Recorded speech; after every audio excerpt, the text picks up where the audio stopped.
je m'appelle John Antonakis et je suis sur Managerama TV. Je suis professeur ordinaire en comportement organisationnel dans la faculté des hautes études commerciales de l'Université de Lausanne. Je suis psychologue industriel et j'ai donc des cours en leadership et statistique dans la faculté.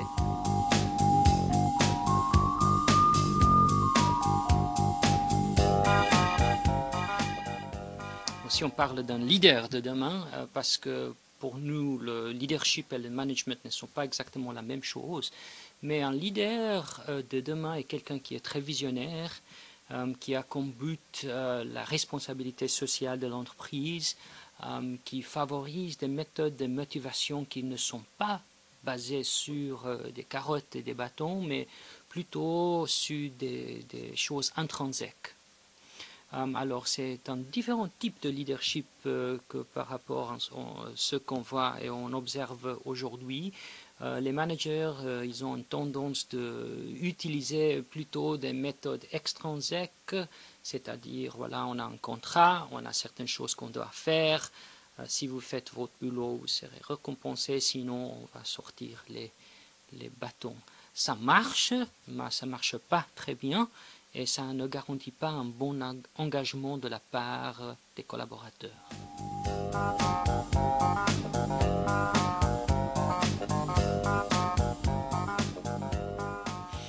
Alors, ce qu'on trouve, c'est quand les gens peuvent se autoréguler et s'ils peuvent se satisfaire en faisant quelque chose, ils n'ont pas vraiment besoin d'être motivés avec des méthodes externes, c'est-à-dire carotte-bâton. Et avec ça, je ne veux pas dire qu'on ne doit pas payer les gens bien. On doit toujours payer les gens bien. Je suis plutôt un amateur des régimes salariales fixes et pas variables parce qu'il n'y a pas beaucoup d'études qui montrent que les bonus et les systèmes de rémunération qui sont basés sur la performance marchent surtout pour des postes qui sont très complexes où on ne peut pas vraiment identifier bien la contribution de la personne concernant les tâches qu'il a dû faire. Mais par contre, on sait que si on fait quelque chose de très simple, où c'est facile à mesurer, c'est là où on peut, par exemple, planter des arbres ou attraper des rats. Des choses très simples, très basiques, oui, là, les incitations monétaires marchent très très bien.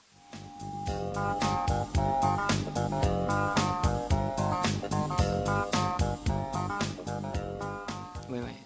Et on sait qu'en fait ça provoque, et il est corrélé très fortement avec le rendement que par rapport à la méthode extrinsèque qu'on a dit, l'utilisation des récompenses contingentes, c'est-à-dire les carottes et les bâtons.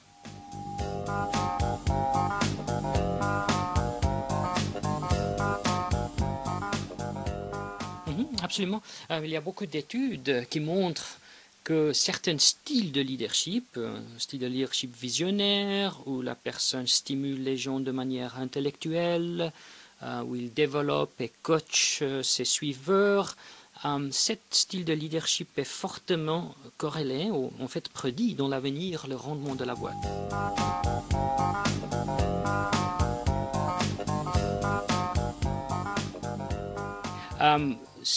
Ce qu'on observe dans des études, c'est que d'abord les suiveurs sont plus motivés et plus satisfaits et ils sont beaucoup plus engagés. Et ces choses-là aussi sont corrélées avec leur propre rendement au niveau d'individus et au niveau des équipes.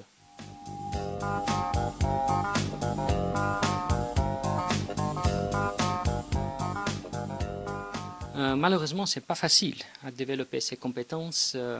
Si on regarde sur Amazon, si on tape leadership ou leadership développement, on va trouver peut-être des milliers de bouquins. C'est pas facile. Pas facile parce que d'abord, les caractéristiques qui prédisent un leadership efficace sont génétiquement déterminants. Elles sont déterminées par les gènes. Peu près 50 à 60% de la variance en personnalité est due aux gènes. Peu près 80% de de la variation en intelligence est due au gène. Alors ça ne laisse pas beaucoup à l'environnement, mais quand même pour le leadership, entre 30 et 40% de la variance est due aux facteurs génétiques et à peu près 60 à 70% c'est environnemental. Le problème, c'est que souvent, c'est trop tard de développer quelqu'un qui a déjà pris un leadership par tâtonnement et que s'il a beaucoup d'expérience. Les gens ne changent pas leurs habitudes facilement. Ils ont toujours des bonnes intentions. Ils achètent toujours le dernier bouquin dans Amazon ou dans l'aéroport. Mais d'abord, ces bouquins ne vaut rien. Ce sont des clichés et des choses qui ne sont pas scientifiquement validées. Mais par contre, dans les derniers 10 ans à peu près, les psychologues industriels ont fait plusieurs études, pas beaucoup, il y a à peu près 7 ou 8 qui ont été très très bien faites, où ils ont essayé de manipuler le charisme, c'est-à-dire de former les gens pour montrer un leadership beaucoup plus visionnaire, charismatique. Les résultats ont été assez, on peut dire, on laisse beaucoup d'optimisme parce que c'est possible de le faire. Il faut le faire de manière très très scientifique. Une chose qu'on essaie de faire ici avec nos étudiants MBA, et en fait on a fait une étude scientifique sur cela, et de filmer les personnes en train de donner un discours. Après, on décortique chaque geste qu'ils font, langage non verbal, utilisation des astuces rhétoriques, etc.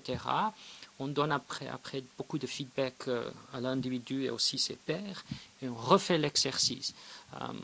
On donne des gens, il doit remplir aussi des tests de personnalité, on fait des évaluations 360, mais la chose qui est importante, tout le monde sait comment faire ça, mais est-ce qu'on utilise des bons outils? C'est ça la question. Est-ce que la chose qu'on mesure, qu'on suppose mesurer, est mesurable? Est-ce qu'il prédit le rendement? Alors c'est important que les choses qu'on utilise pour la formation sont scientifiquement validées d'abord, et après l'approche qu'on utilise doit être aussi scientifiquement validée. Et c'est pour ça que je dis, c'est malheureux que il y a beaucoup de boîtes de consulting qui vont des programmes, alors devient un leader dans une semaine ou je sais pas quoi. C'est pas facile à le faire et c'est pas facile, surtout en lisant des bouquins.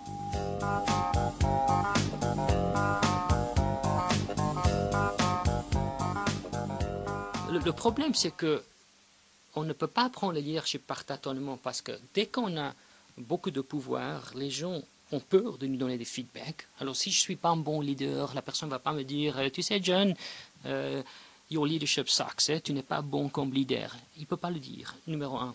En faisant, avec l'expérience, on pense qu'on est beaucoup mieux qu'on est en réalité.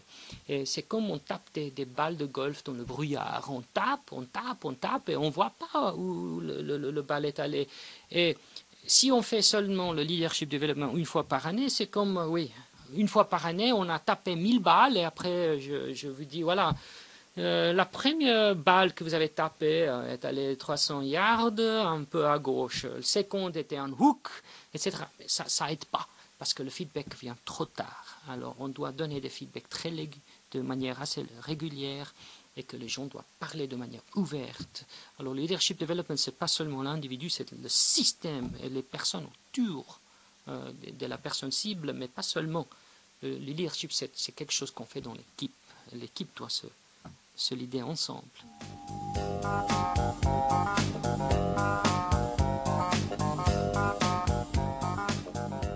C'est ça le problème, c'est qu'avec l'expérience, on trouve que les gens sont beaucoup plus confiants en leur jugement, mais en fait, la validité de leur jugement ne améliore guère.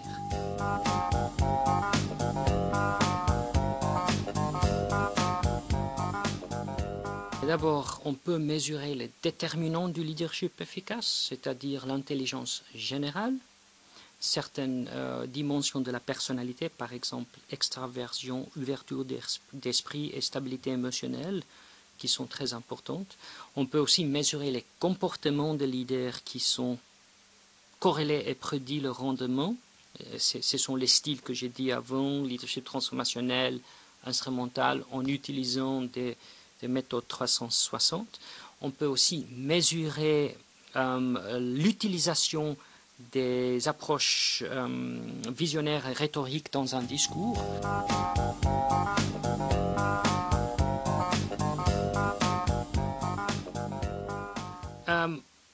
Alors, il y a deux choses qui sont importantes à savoir.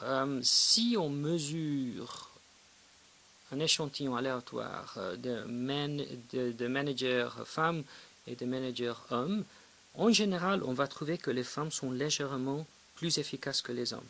Mais ce n'est pas dû au fait que les femmes ont quelque chose de différent, c'est l'intuition féminine qui explique ce résultat, pas du tout. Ce qui explique ce résultat est le fait que les femmes on doit faire face aux barrières et aux exigences beaucoup plus élevées que les hommes, parce qu'on n'entend pas qu'une femme soit bonne en tant que leader. Alors, on va utiliser des critères et des exigences qui sont plus hautes, et par conséquent, c'est seulement les femmes qui sont très efficaces qui vont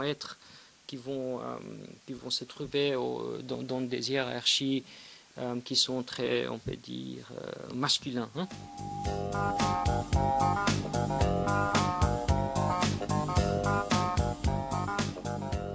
Il y a un cliché qu'on dit en anglais, la femme doit travailler 2 fois plus pour gagner la moitié du salaire que par rapport à un homme. Alors c'est vraiment dommage, j'espère qu'on peut commencer à casser ces stéréotypes. C'est ce qu'on fait dans notre faculté. On donne des cours sur la discrimination, sur l'éthique, le leadership. On essaie de montrer par le biais des recherches qu'en fait il y a très très peu de différences et que les différences sont surtout sur le software, c'est la culture. Et ça, on peut changer.